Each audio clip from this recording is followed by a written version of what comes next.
Friends from Billings, Montana. Please welcome Sherry and Bentley.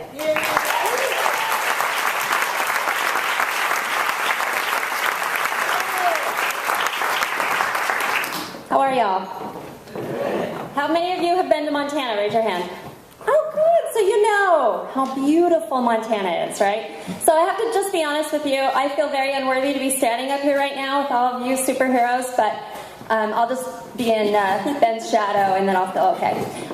So those of you who've been to Montana, you know we have breathtaking views. One of the things that we also have is a very conservative view about the world.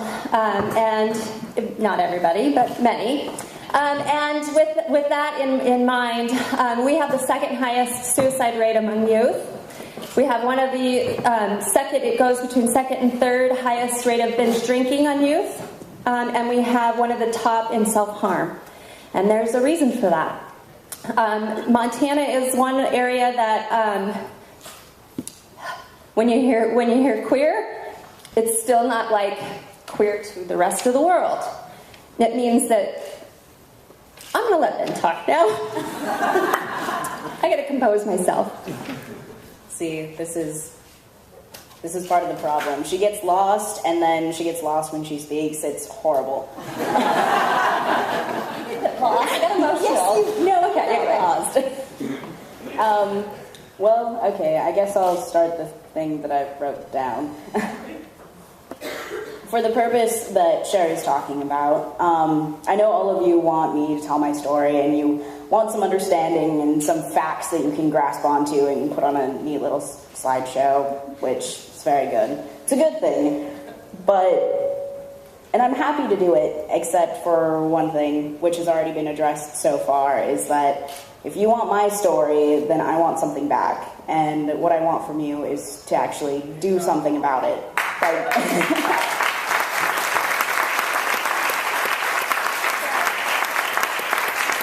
Because otherwise we're all just wasting our time here and we should just go home, which would be a really long flight again.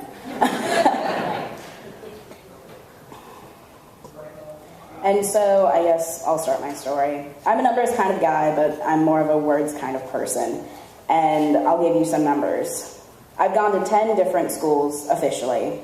I've moved 15 times officially in 18 years, which doesn't count couch surfing, sleeping outside, and the numerous other things I've done.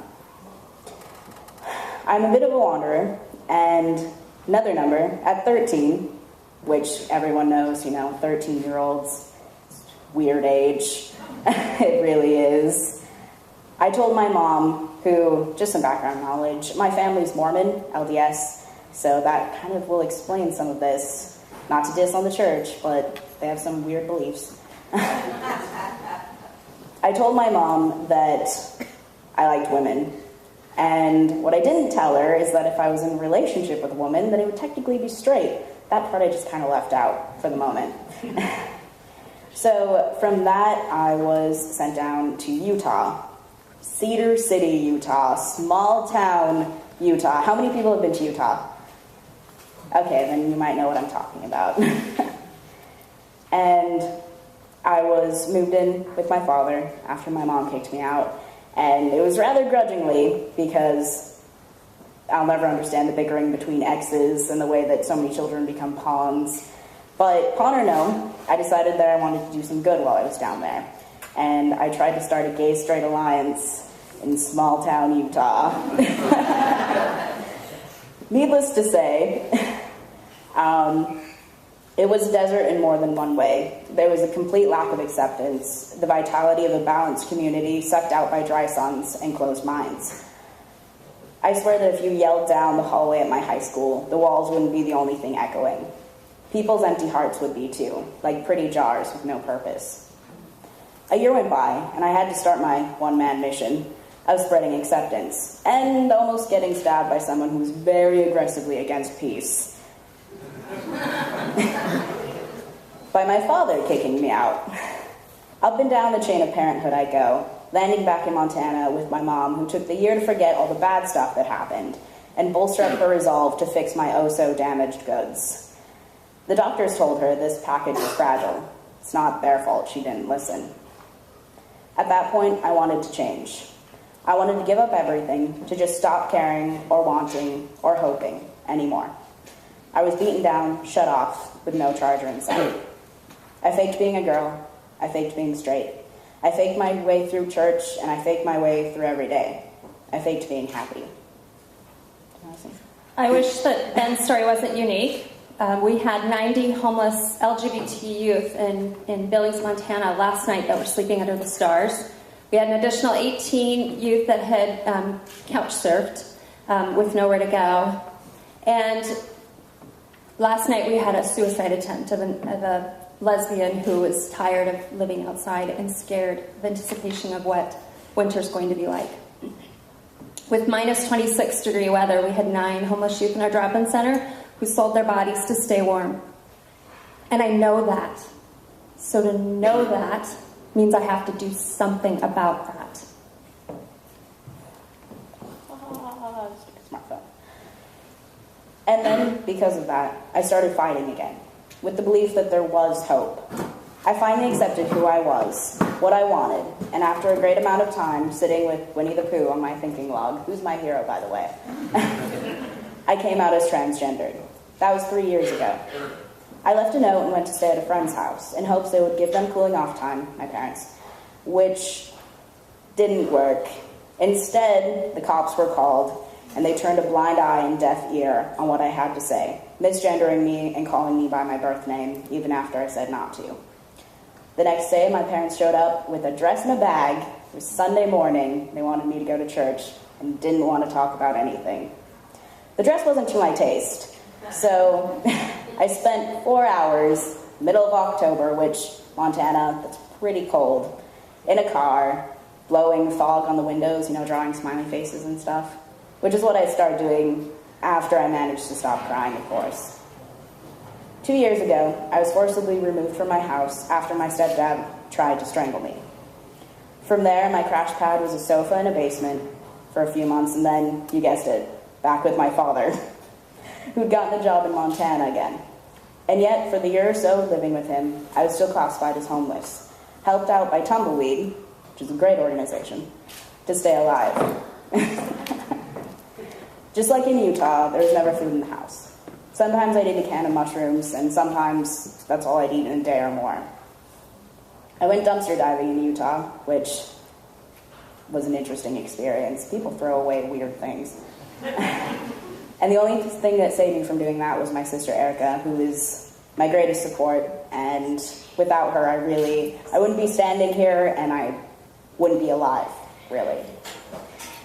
And even when I was living with my dad, I spent a lot of time away from the house because it was a basement that was technically a fire hazard, and I spent a lot of time in a cafe with very understanding employees, which is a good thing, because I was there for like 14 hours a day.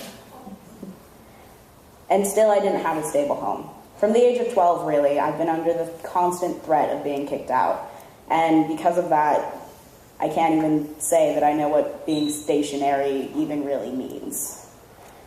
Halfway through my senior year, my sister and I managed to get our own place. And it's our own place. I mean, there's 2 bedrooms in an apartment, and there's stains on the rugs and a patch of wilting ceiling tiles we choose not to talk about. But it's the closest thing I've been willing to call home in a really long time. And in a few years, we hope to be moving to Germany together, Berlin.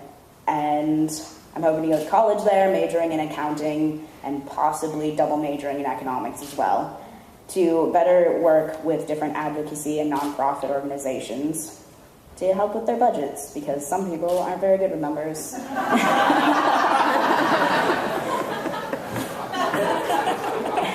As well as doing more personable things such as speaking and continuing to do what I'm doing now. And I've always wanted to turn my goal into a passion, as well as then furthering to turn it into my career. Because let me tell you, working at a grocery store while spending 30 plus hours a week doing meetings and everything else is a bit tiring. Between now and then, I'm writing, focusing on a novel that include aspects of living life like I have and so many other people have, that most people just don't want to talk about, don't want to read about, just don't want to hear about it. Hoping to be finished in a year, though we'll see. I'm kind of a slacker. Even now, I view the world as a battleground. Food isn't meals, it's rations. And my weapons are my words, my charm, and my ability to slide myself out of sticky situations that I have no hope in winning physically because, let's face it, I'm kind of small. Transportation are my feet and how far I can walk without passing out. My packing to run speed is an impressive 10 minutes, and my showering speed is less than 5. As for sleeping, I'm like a liquid. I can literally sleep anywhere. So we love them up. That's what we do at Tumbleweed. So we take them in. We can house 33 homeless youth at a time. And it's not enough. We have 128 homeless youth that are on our waiting list who qualify for a place to go. And their stories aren't unique to what Ben's shared. So, of course, the brilliance of my brain is I'm bringing on Ben to help us grow, because that's what we have to do. We have to do more. And we allow for them to hope for a better future, so the future that they deserve. Actually, I was on that waiting list for a while. Didn't work out because it's so very long. There's absolutely nothing I take advantage of, because I know that while resources exist like that, they're still so scarce. And I've always felt that there were people who needed it more than I did. Like a soldier, I've never left anyone behind, and I'm simply relieved to still be breathing for a moment and talking to all you wonderful people. Even as I watch and hear about all these other people who have been and are going through the same thing that I did, and they're dying. People that could have just as easily, if not more so, been me. Surviving through everything and being able to stand here in front of you is not a miracle. It wasn't luck. I have fought and still fight every day for the things I have and the things I want to accomplish. And I haven't been alone the entire time while doing it. You're not going to say anything?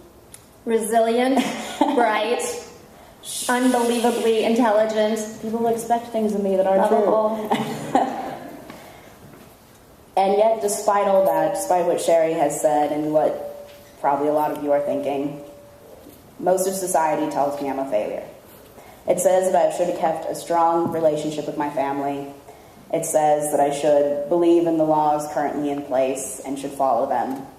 And it says so many other things. It says I should have finished high school. I should have been in college by this point. I should have a stable, happy, normal life. And by these standards, I am a failure. By yours? Well, that's for you to find out. Thank you.